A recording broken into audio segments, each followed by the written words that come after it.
speaker series. This is our kickoff event for the fall of 2021. First of all, I would like to welcome our new students as well as our returning students, our faculty, and our community partners. And I especially want to welcome some friends of our college, Elizabeth Moore and Clara Villanova from Sarasota. They're here. So a shout out to them. Now, let me introduce today's speaker, Dr. Cynthia Heil. She's a senior scientist at Moat Marine Laboratory and director of Moat's Red Tide Initiative. Cynthia received her BS in biology from Purdue University, an MS from the University of South Florida, our own College of Marine Science, and a PhD from the University of Rhode Island Graduate School of Oceanography. She did postdoctoral work at the University of Queensland in Australia and University of our own University of South Florida. So she's a distinguished scientist in the field of red tide, harmful algal bloom, and so on and so forth. So we are delighted to welcome Dr. Cynthia Heil this afternoon. So Cynthia, if you're there, you are on now. I am here. Let me. If I can see you. Select and share my slides. Hold a second. Okay. So how am I doing? Can you? Whoops! I'm way sorry. I'm all the way at the end of the talk. Oh, you are. Yes, you are. Yeah, we can see your slides. Yes. You're getting a preview.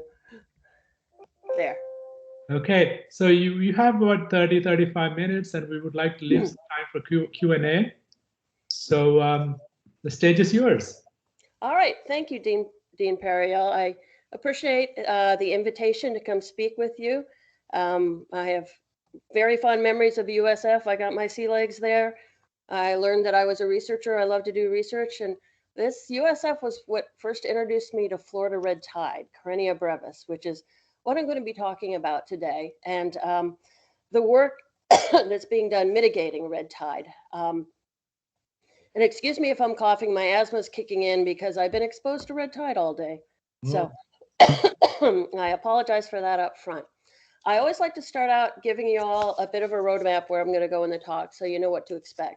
So there's quite a bit of background before I actually get into the results. A little bit on red tide, a bit on Florida's checkered red tide mitigation history, and this is very relevant to the work being done today, as well as to why there's a 50-year gap in the mitigation research that's been underway.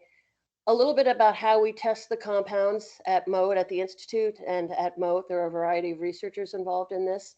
And then the future. I'm going to briefly mention Florida's Red Tide Mitigation and New Technology Initiative. I know USF has funding through this program. This is a 6-year state program focused on developing and promoting research with regards to mitigation of red tide. So starting out, we don't like to say red tide, we like to say HABs. That's short for harmful algal blooms. And in the last 2 decades, there's been almost a global plague of harmful algal blooms, increases in frequency, toxicity, distributions. And that includes Florida. We've had our share of HABs too. And I'll prefer to use HAB instead of red tide, but I do slip back and forth between the two. If you look globally, there's anywhere up to 100,000 phytoplankton species in the ocean, but it's a very small subset that forms blooms, and an even smaller subset that's harmful or toxic. We are blessed with 75% of these species in Florida waters, but the 3 that we're concerned with for monitoring are the 3 on the left: Karenia brevis, that I'm going to be talking about today, the red tide, Pyridinium bahamense, and the diatom pseudonytzia. I also included Gambia discus here, which is responsible for Sigmontera. It is a reportable disease in Florida, and it's probably responsible for the most cases of human intoxication from harmful algal blooms each year, but I'm not going to be talking about it here. I'm focused on Karenia brevis. Anybody that lives in Southwest Florida knows red tide and knows Florida red tide. They occur annually in the Gulf. They have significant human health impacts. In the short term, respiratory irritation, neurotoxic shellfish poisoning, in some cases dermatitis. We are starting to suspect they have long-term human health impacts, but that's an area of active research at the moment. They have huge environmental impacts. July, August this year, Tampa Bay, red tide, Pinellas County removed 1,400 tons of dead fish from Tampa Bay. That's a huge environmental impact. But we're also dealing with marine mammal and sea turtle mortalities. In fact, with the current bloom, we're still dealing with sea turtle mortalities, food web disruptions, and hypoxia and anoxia. We had an extremely bad bloom in 2018. And that has let us start to get a better handle on the economic impacts of these blooms. Believe it or not, the estimates are up to $1 billion in total losses from that bloom. And we do have a long record of Karenia brevis occurrences. And this is what's unusual about our Florida red tide. We know that they're not a modern phenomena. We know they date at least to the 1880s. From reports of NSP poisoning, the symptoms are very characteristic, but we know we've had fish kills forever and suspect the blooms have been in the bay forever. I could give a whole talk on this one particular slide. Why is Southwest Florida so prone to red tide? But I won't. And I've got a little bit of an echo here. This is a map of the long-term record. Is the echo bothering anybody? We can hear the echo, yeah. Deepak, should I deal with the echo or how should I just continue? It seems to be gone. Your person who is unmuted. Okay, it just comes and goes. Well, if you feel a little paranoid about being exposed to red tide in Southwest Florida, this figure confirms it. It's the number of years in different regions with red tide. And you see Southwest Florida is very prone to these red tides. And if I show you a bathymetry graph of the Gulf of Mexico, you can start to understand why. You'll hear talk about the Southwest Florida shelf. This shelf is shallow. It's got light to the bottom, very little nutrients, and background concentrations of Karenia year-round on this shelf. Karenia is a K species. It's not a good competitor. It's a poor grower, slow grower, but it is modal. It swims about 1 foot an hour, and this is its zone it inhabits. And we know we have the loop current that moves up through the Yucatan Straits and occasionally will impinge on the shelf. And when this happens, it brings up nutrients and essentially we think starts a red tide growing. The same currents along with the wind will move that slowly growing bloom near shore. The water is, as I said, nutrient poor, but there are nutrient sources offshore. Nothing's competing with it. So it is essentially growing offshore. So by the time we see it near shore, these are huge blooms. And it's always puzzled scientists why something, such a pokey grower could suddenly appear as a huge bloom. When we discovered that they initiate offshore, that explains it. Near shore, there are certain factors that promote blooms. Central Florida is very phosphate rich, both naturally and unnaturally in terms of mining, as well as Southern Florida is very DON, dissolved organic nitrogen rich. We identified over 13 sources supporting these blooms, and the frontal features tend to hold them near shore. So we have a fairly good idea why these blooms are so common in Southwest Florida and so destructive. But what can we do about it? And the question here, and what I'm talking about today, is have science sufficiently advanced to think about mitigating blooms again? Why do I say again? Because this is what you have to understand about Florida red tide mitigation. We've had blooms for a very, very long time, if not pre-recorded history in Florida. Some of the first mitigation efforts for a harmful algal bloom occurred in Florida. We know the blooms date from 1884 because of NSP poisoning in Tampa Bay oyster houses. They were very common at the time and people reported symptoms that had to have been red tide. It was 1947 that Karenia was identified and taxonomically described during one of the worst blooms in Florida history. There were reports of dead fish all the way from Key West to Naples. It was bad. And this we date on the front page of the Sarasota Herald Tribune, the first suggestion for mitigation. It was Senator Claude Pepper, who's a bit infamous in Florida history. And it reports that he sent a telegram to the Navy in Pensacola asking that they send their bombers down to bomb the dead fish on the beaches. And luckily, there was a rear admiral at the time who replied that he thought that was inadvisable, as it's likely to disperse the present concentrations and involve additional beach communities. And when you think about it, yeah, bombing the beaches would involve additional beach communities. Luckily, they didn't follow through on this. Senator Pepper was also the one that suggested using flamethrowers to eliminate the fish on the dead fish on the beaches too. So there were some creative suggestions, but nothing followed up. In the 50s, Karenia was brought into culture. It was grown in the lab. And this is when field studies with mitigation started with copper sulfate. And I'll talk about them briefly in the next slide. It wasn't until 2007 to 9 that there was another big program on mitigation, a one-year, $1 million program at Florida Fish and Wildlife. And there's a report on this program available with the website here. And then recently in 19, a new 6-year program started, the Red Tide Mitigation and New Technology Initiative, which I'll discuss later. So early Karenia mitigation efforts, we learned a lot. They were, quite frankly, horrifying from the 21st century standpoint. In Florida in 57, there was a beach. This was a joint state federal effort. The folklore says somebody put copper pennies in a culture of Karenia and it died. So this being the 50s, they ended up with a bloom dumping copper sulfate in a huge bloom off St. Petersburg. In total, 105 tons of copper sulfate were put on this bloom to look at the effects. Did it eliminate the bloom? They started out dragging it behind boats in burlap bags, but couldn't apply it to a large enough area, so they went in with crop dusting planes.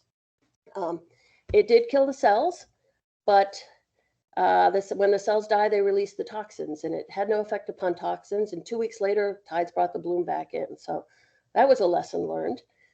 In Texas, in the following year in Galveston Island, there's a man-made lagoon that's connected to the shipping channel that gets exposed to red tides. They thought they could do one better and tested copper ore at much lower concentrations. Interestingly, I had to do 2 applications, 20 tons, which they got hit by a hurricane and diluted, so they added another 40 tons 2 months later. And the interesting thing is there were no toxic effects. There was a lot of speculation at the time. Suspended material may have alleviated it, or possibly natural chelators. And there was also some laboratory work done at USF, Dean Martin at the time, where they screened over 4,300 compounds against Karenia brevis. And they only found 5 that consistently killed the cells at low doses, and only 1 that they could depend on that consistently lysed cells. The problem was it killed other things in the water column and was prohibitively expensive. So there are 3 lessons learned here. In Florida, you have to deal with the cells and the toxins. So it's fairly easy to kill cells, not toxins. Texas, you have to deal with the natural environment and natural conditions and how they interact with your mitigation efforts. And from the lab studies, we need to do lab studies. We need to test these things in the lab before we actually put them in the environment. So that leads me to the first rule of red tide mitigation, is do no more harm than the bloom itself is doing.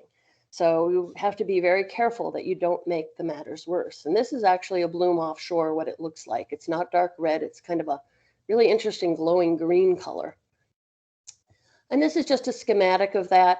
All the things you need to consider when considering mitigation, the effectiveness of your techniques on Karenia, on the toxins, and effects on the environment, the side effects on the habitat, other species, side effects on humans, and then the societal concerns, HAB severity, practicality, costs, permitting.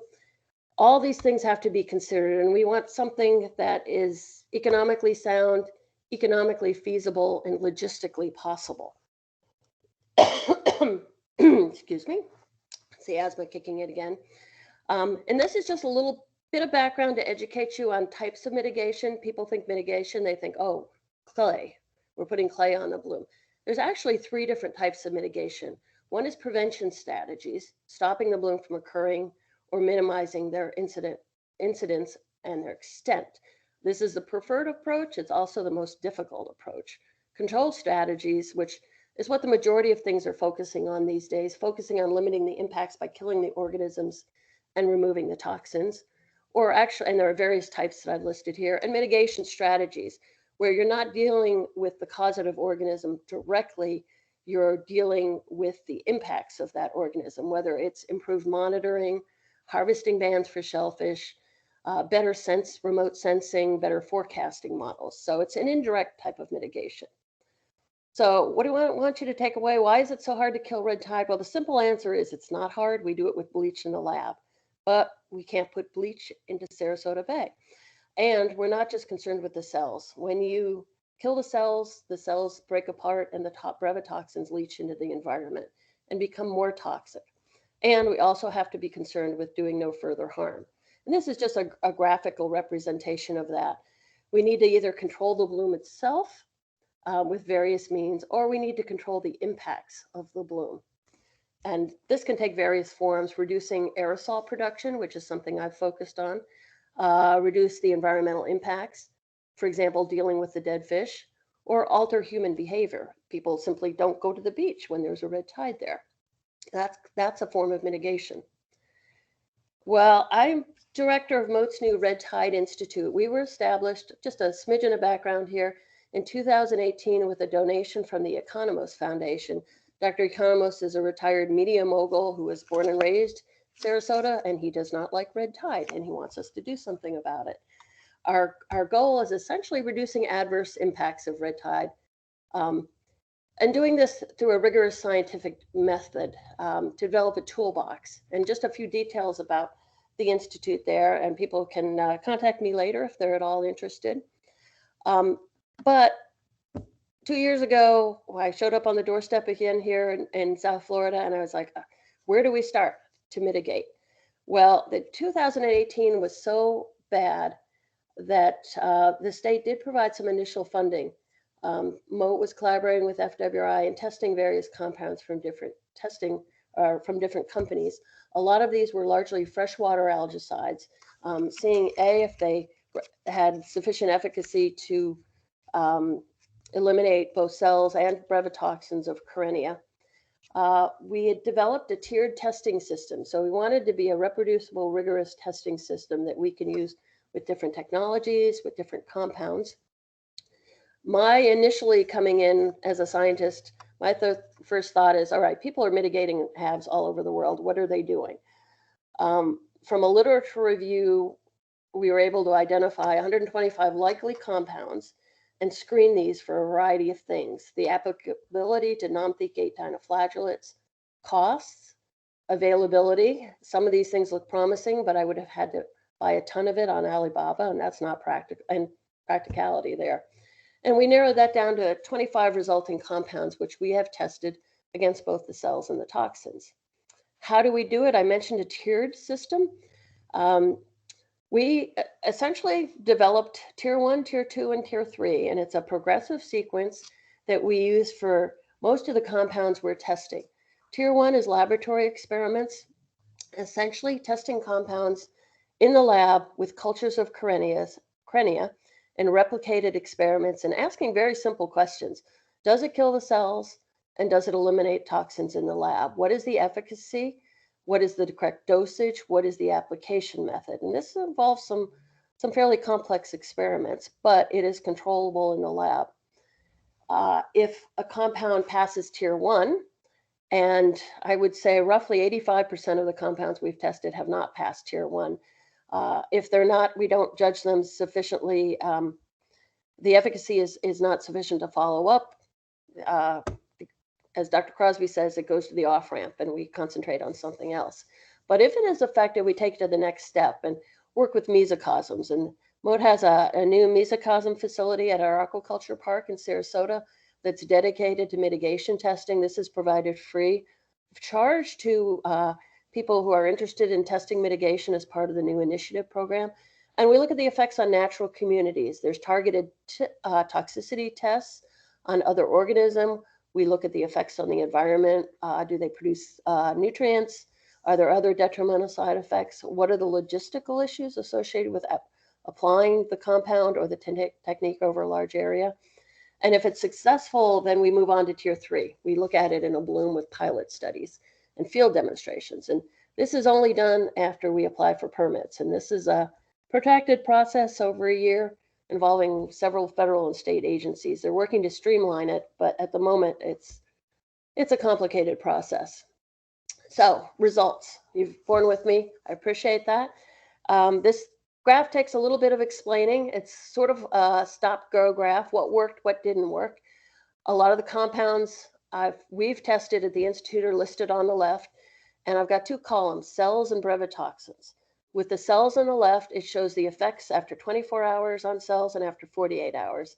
If it's red, it didn't work. If it's green, it worked, killed more than 50% of the cells present. If there's a little star, it worked really well, killed more than 99% of the cells. And the same with the brevetoxin. If it's red, it didn't reduce toxins sufficiently. If it's green, it did. And you can see that right off the bat, I'm echoing again, I apologize for that. There are a lot of compounds that are straight red across. Those did not work, and we eliminated those. A lot of compounds are green under the cells and red under the brevetoxins. So they were very good at killing the cells, but they didn't work on the brevetoxins. Some of them worked, like macroalgae down ova and gracilaria, did work, but they took some time. It was 48 hours before we saw an impact. And I also included some of the commercial compounds on the right that Mode had been testing when I first moved back down here 2 years ago. And you can see most of these are fairly effective on the cells, but not as many as are effective on the toxins. And it's essentially the strong chemical oxidizers that work the best. So there's a whole variety of responses here in this graph. There's a lot of data to think about. I just want to get in some of the things that, well, one slide on what didn't work, and then a lot of slides on what we think did work and what we think have possibilities. What didn't work? One of the things that really surprised me was chitosan. There's a lot of literature from China, which has subject to, they have a lot of HABs in China. They don't have a lot of environmental controls, and they're plagued with a lot of algae blooms. Chitosan has a record for mitigating red tides, but it did not work at all with Karenia. They add sand to the chitosan to make it more effective. The graph on the left is showing effects on cells. The black is the control. I didn't put error bars in here because it got really messy. You can see there's a suggestion at 3 hours it might be working a little bit, but that falls apart at 24 hours. Interesting, I included this because I wanted to show you one of the concerns we found with toxins too. The graph on the right is a % decrease in toxins, and I've split apart brevetoxin 1, 2, and 3, which are 3 of the primary ones we measure. After 24 hours on the left, you can see there's a % reduction in brevetoxin 1 and 2, and nothing in 3, essentially. So it does look like it may be effective with the chitosan against the toxins. But after 48 hours, what you can see is there is a negative decrease. So there was an increase in brevetoxin 3.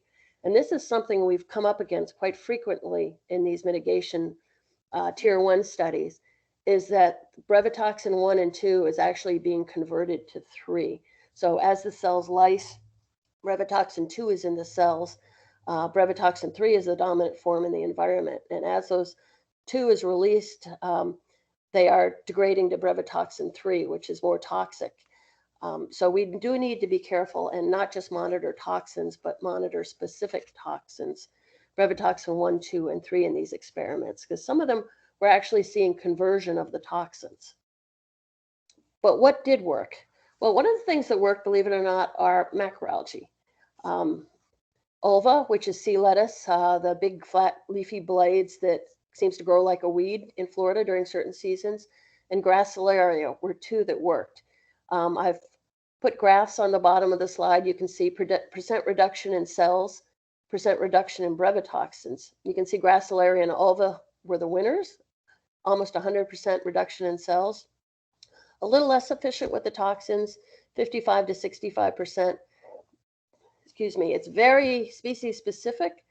The 3 other macroalgal species we tested were not nearly as efficient. In fact, one actually produced much more toxins. The experiments on the left, you can see we're testing essentially the form of the ulva we would need to use. Ulva is very appealing because it's, quote, natural. We're not putting something into the system that's not already there. But we have questions about how to apply it. Our initial experiments here, we had dried it, ground it up, and just added it to a culture, which is great. It worked, except it also produced a lot of nutrients as the macroalgae decayed. So we've tried working with living ova. We've tried ova T, essentially putting the cells in a dialysis membrane so that the extracts from the ova can diffuse across the membrane. And we're taking it to the next step.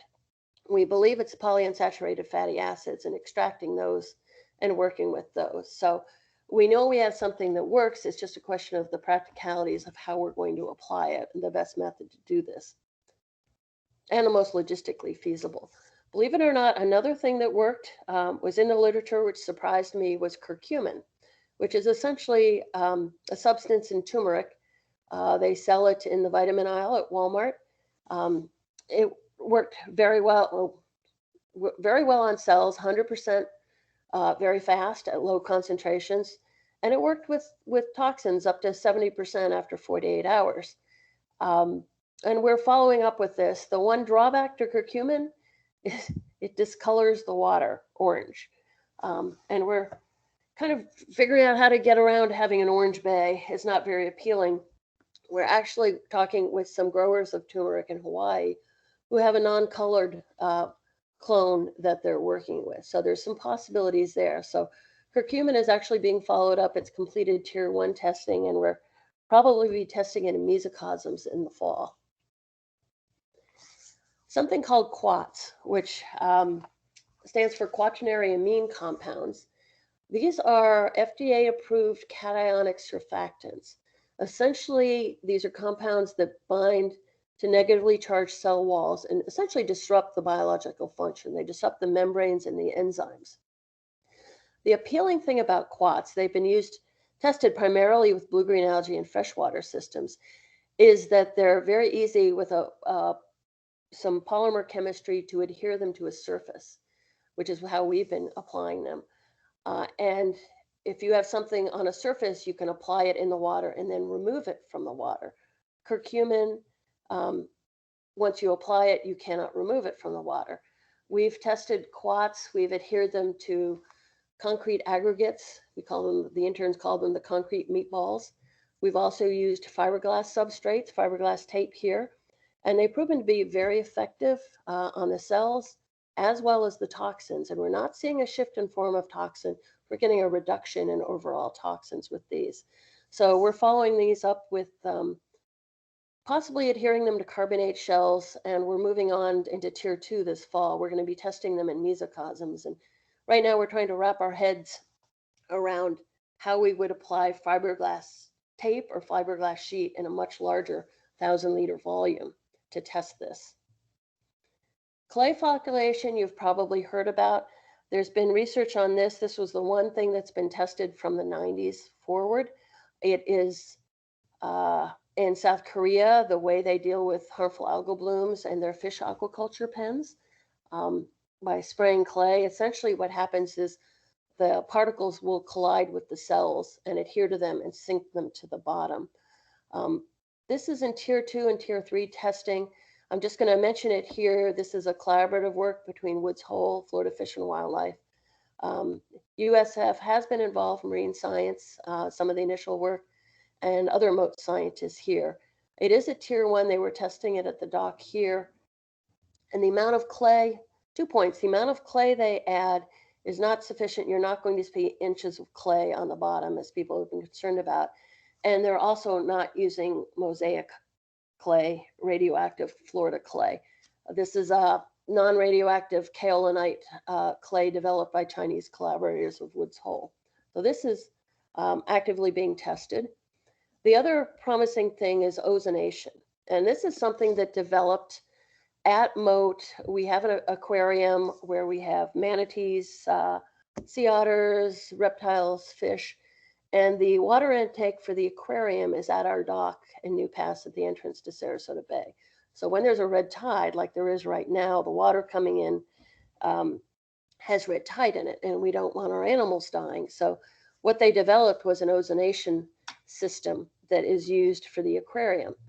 Water coming in is passed basically through this system And ozone is a very strong oxidizer. It kills the cells, degrades toxins, and at the same time reoxygenating the water. And you can see the middle on the bottom, that's what red tide looks like. And then 12 hours later, after it's been ozone treated, what it looks like on the right. So it's very effective in clearing it out. The question is, what is the effect on other organisms in that water? There was an on-site test done 2 years ago with a Boca Grande community. And this is pictures from that where there was a red tide impacted canal. We got approval from everybody. This is Dr. Rich Pierce here at Moat, and brought the ozone treatment system down onto the dock and essentially barricaded the canal and then pumped the water in and treated it and pumped it out. And the students in the boat were monitoring it. It was very effective, but this also highlighted the logistical issues with this system. It is very good on water intake at a Moat dock, but you can see the limitations for dealing with an entire canal. You have to pump the water out and pump the water in. So at this point, we consider this effective, but it's an engineering problem. I work, my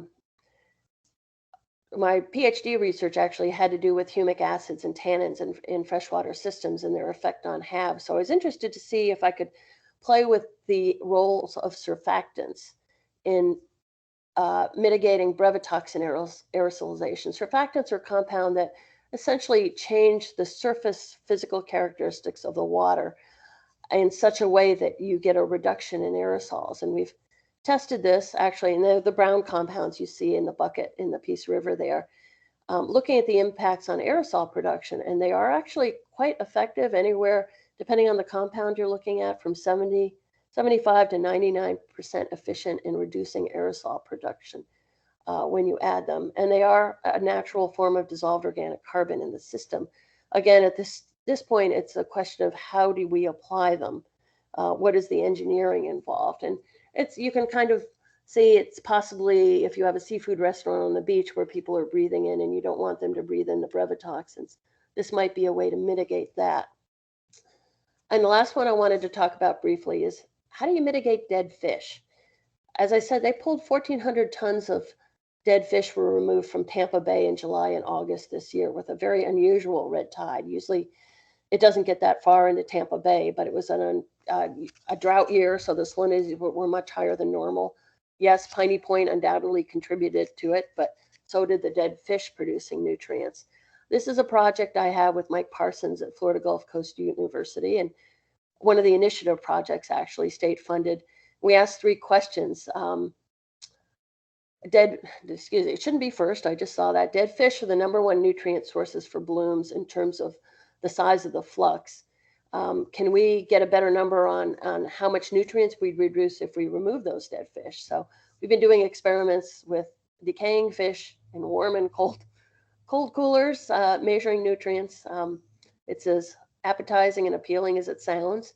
We're also doing a cost-benefit analysis of fish removal. All the different counties in Southwest Florida have different methods for removing fish. Some, like Pinellas County, go out daily, take them to the dump and incinerate them. Others, like Sarasota County, don't even acknowledge they exist. So there's a question of what is the most efficient and most cost-effective way of dealing with those dead fish. And then the third component is we teamed up with a compost accelerator company. They make a compound that essentially you add to composting to accelerate the process. And we're in the midst of experiments. Our last sampling is this week to see if we can basically compost dead fish. We collected about 500 pounds of dead fish from Clearwater Beach in August. My interns were not happy doing that.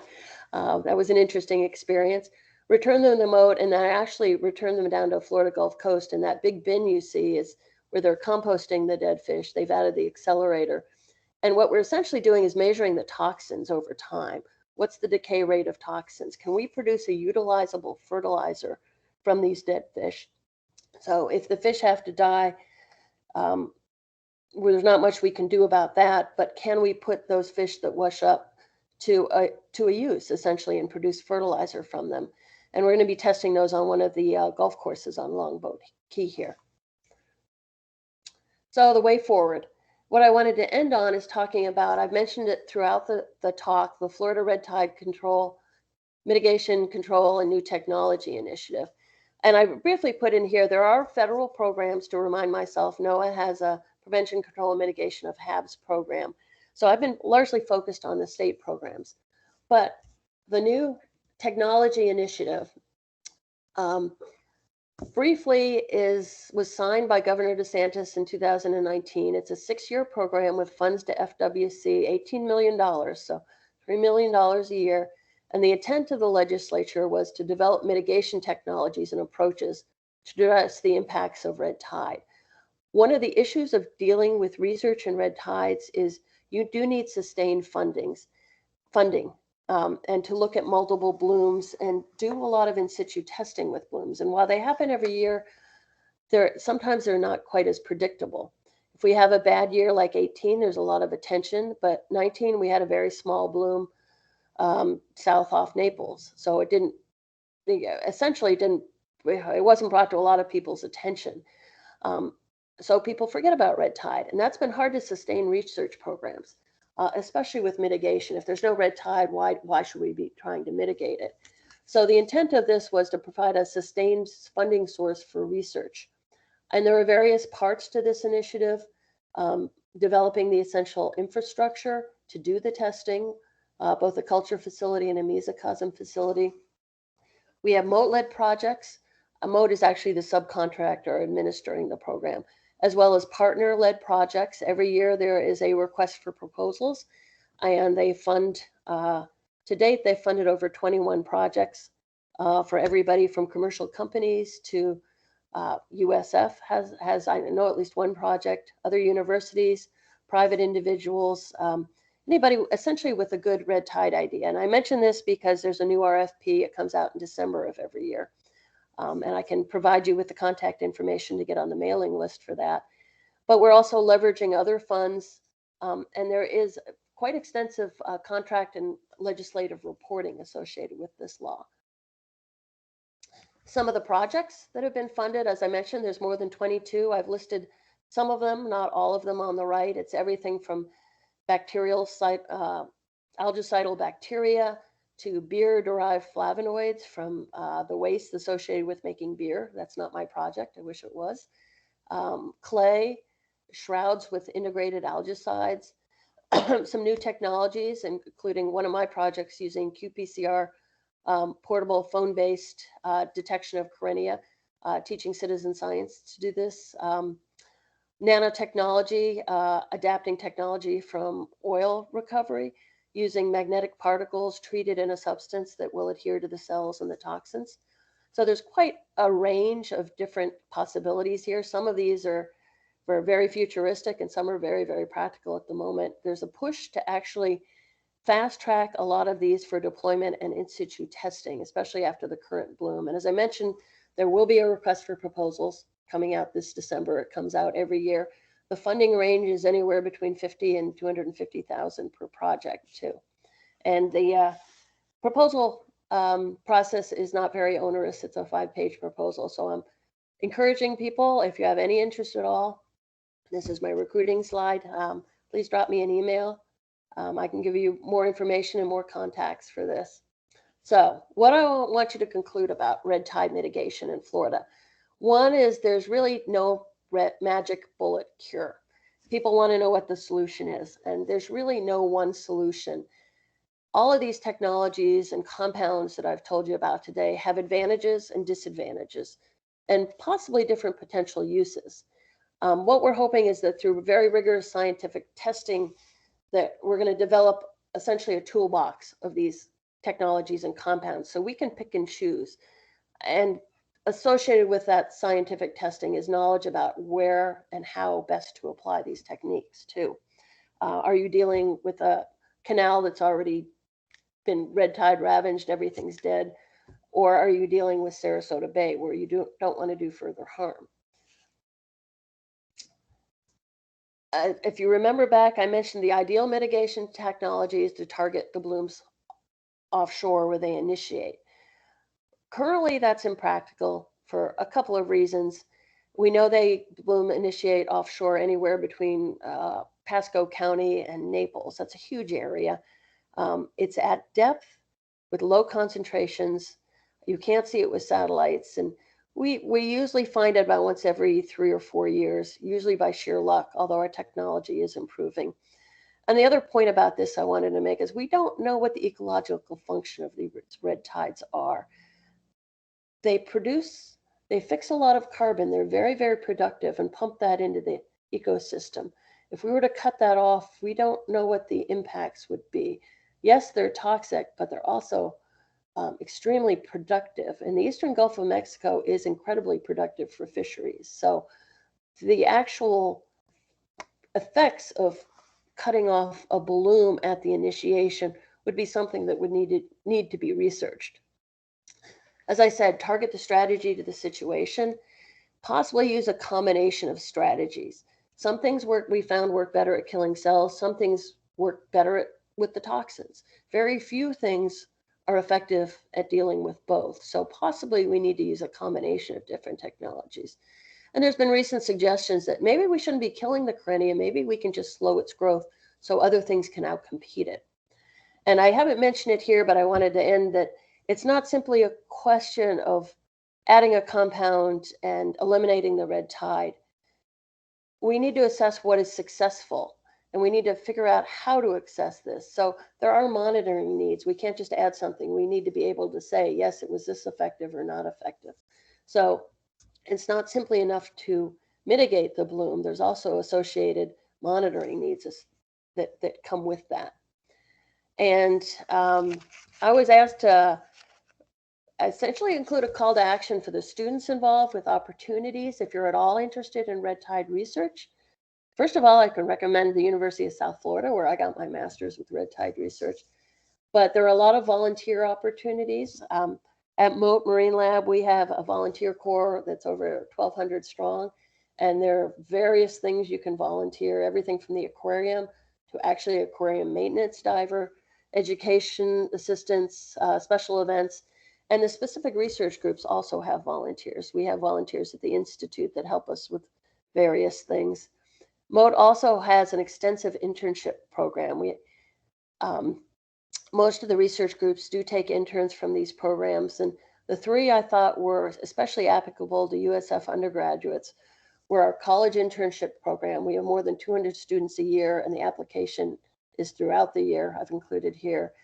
And we have two research REU programs, Research Experience for Undergraduates. One's an NSF funded, and the other is donor funded, and they take students each year. So if you're at all interested in red tide or red tide research, I encourage you to go to the website I've listed here and investigate the programs. It's an online application, and it revolves throughout the year.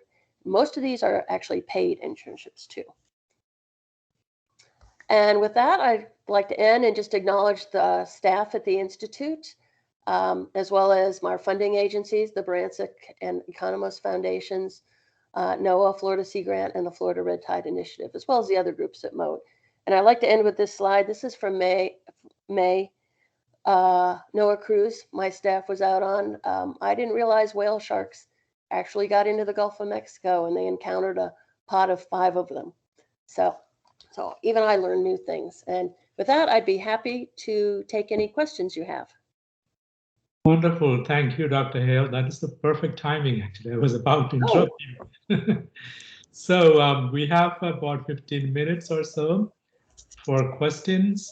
And one information item that our college is a graduate school, so we don't have undergraduate students. Yes. So, but our graduate students are also willing to do internships as part of their what we call the ACE program, academic capstone experience, or even otherwise a job or whatever. But anyway, let me stop here and ask our students and faculty colleagues and our guests to ask questions. Please go ahead. Please identify yourself by your name and ask a very brief question, please.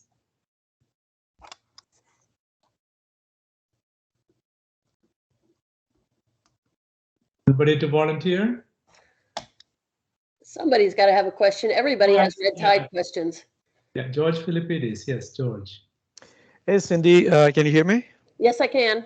Yeah, very nice, very useful overview. I have not had a chance to have that kind of an overview before.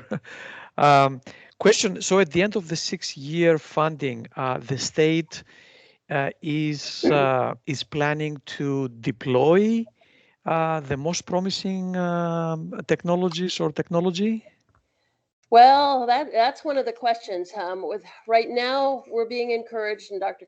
Crosby is encouraging us to push the technologies being tested toward testing of deployment. So as part of the initiative, in subsequent years, if it's effective, they'll move toward deploying that technology. As to who will deploy it, that is still being debated. I expect the legislature to weigh in on that. Whether that's at the local level or at the state level is going to be a question, or even something like estuary programs. Exactly who's responsible for that is currently a matter of debate. It will likely be the state, I suspect. The NOAA is also involved. They have a control and mitigation program. There's actually a request for proposals right now. They want to streamline the process for permitting. So the research right now is pushing toward more effective permitting, more effective, assessment of the technologies. I think assessing how they're going to do it in the long term is still an open question. And a very quick second question: how big are the mesocosm tanks? Oh, I'd have to go back. They have different size tanks. Okay. I can get you that information. That's fine. Yeah, I can follow up with you. Yeah, I can follow up with you separately. They're Okay. chest high and 1.5 meters across. Okay. They also have much larger ones than that. Let me make a note. I'll get you that information. Okay, thank you. Right. And we have our friend of a college, Elizabeth Moore, has a question in the chat. The question is there an update on the Blue Hole research collaboration? That is a project with Emily Hall is leading at Moat. The blue holes are offshore, essentially deep holes that are, they're investigating their function in the environment, how much nutrients. I don't have an update because that's not my project. I know Emily has had some very intriguing results because they seem to be hotspots for some of the other Karenia species out there. We deal with Karenia brevis, but there's actually, how many species out there? I think there's 13 or 14 other Karenia species. And we know very little about them. Only 3 or 4 of them are in culture.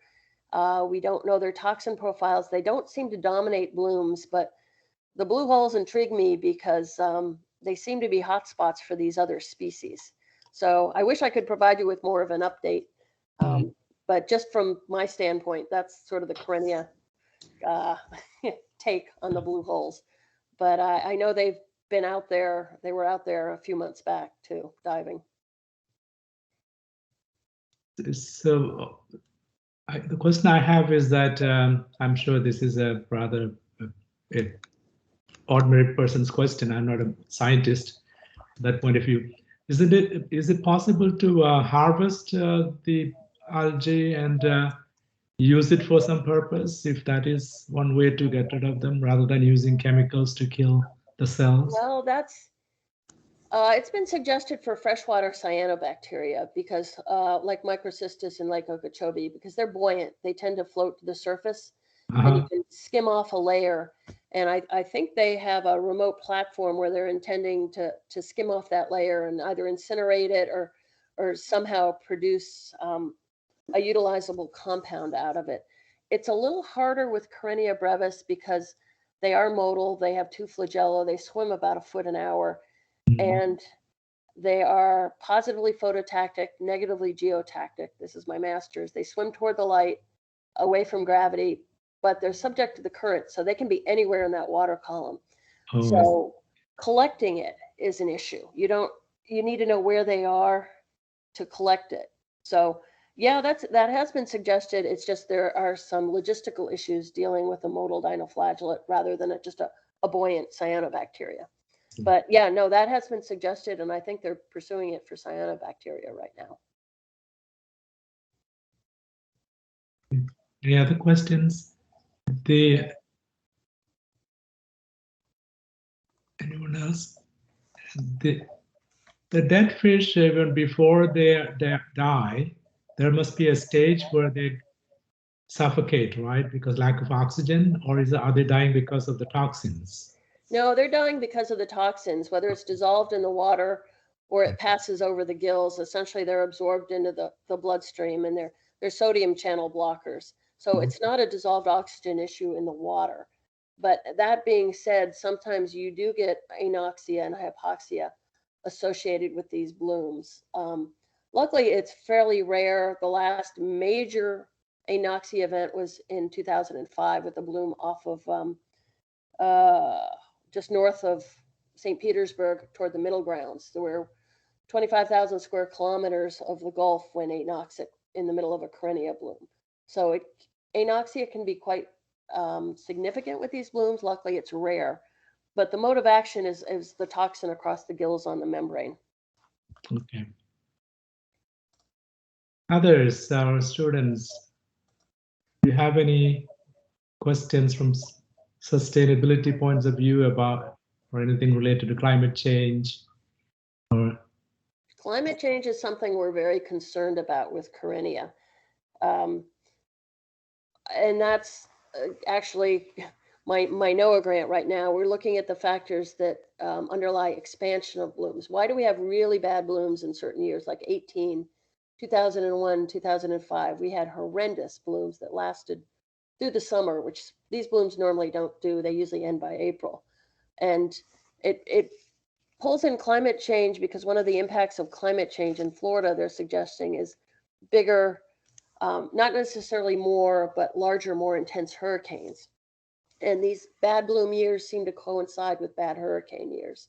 So one of the things we're looking at is if climate change is affecting red tides, essentially indirectly through these storms, dumping more nutrients over a shorter amount of time, that seems to be stimulating these blooms. So we are very concerned with the effects of climate change on red tide. We know we've always had them in the Gulf of Mexico, dating back to the Spanish explorers. We've had them throughout the 20th century when Florida was being developed. Our coastal waters were being eutrophied. But now we're concerned that we're still getting them, but what are the effects of climate change going to be on these blooms? And we don't know, but the coincidence of these bad blooms and bad hurricane years is a little too coincidental to be ignored. So that's something we're following up on right now. okay. Kelly, is there any other question there that you can find? The chat? Question I see a question from Dr. Philippidis. And it is, in addition to composting, have you considered anaerobic digestion for the dead fish, converting to biogas and fertilizer? Actually, we haven't, but that's a good idea. No, we were working with a company that makes compost accelerators. So our first step was the composting process. And there's been a lot of interest from nonprofit composting groups, which were a lot more common in South Florida than I realized when I started this project. But that is a very good idea, and something, something worth following up on. Thank you. Thank you, Cindy. And Elizabeth Moore has a follow-up question. She asks, can you speak to the role of nutrient runoff from our coastal communities? Well, we know from prior research that we've identified over 13 different nutrient sources for these blooms, and we've put numbers on some of these sources. I mentioned the number one source is actually dead fish. They produce the most nutrients. You don't always get dead fish associated with blooms. Coastal runoff, in terms of magnitude, is about, I think it's number 4 down on the list. But that being said, it can be significant, especially if a bloom is near shore in a constrained environment like Sarasota Bay or at the mouth of the Caloosahatchee, where it's going to, be subjected to these nutrients. It is complicated. People get upset when I say it's complicated, but it is, because Corynea, even though it's a K species, which means it's very specialized, in terms of nutrients, it can use inorganic nutrients, nitrate, ammonia, urea, the simple ones.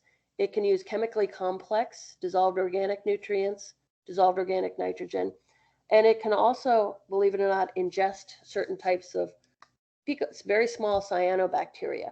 And we're looking at how it switches between these sources. So yes, those nearshore sources can support a bloom, probably not the entire bloom. And we base that upon, we can take the size of a bloom, calculate how much nutrients it needs to make that bloom, and then compare it to the different sources. And unless it's a really bad hurricane year with a lot of runoff, there's simply not enough coming in to support that entire coastal bloom. It's too big.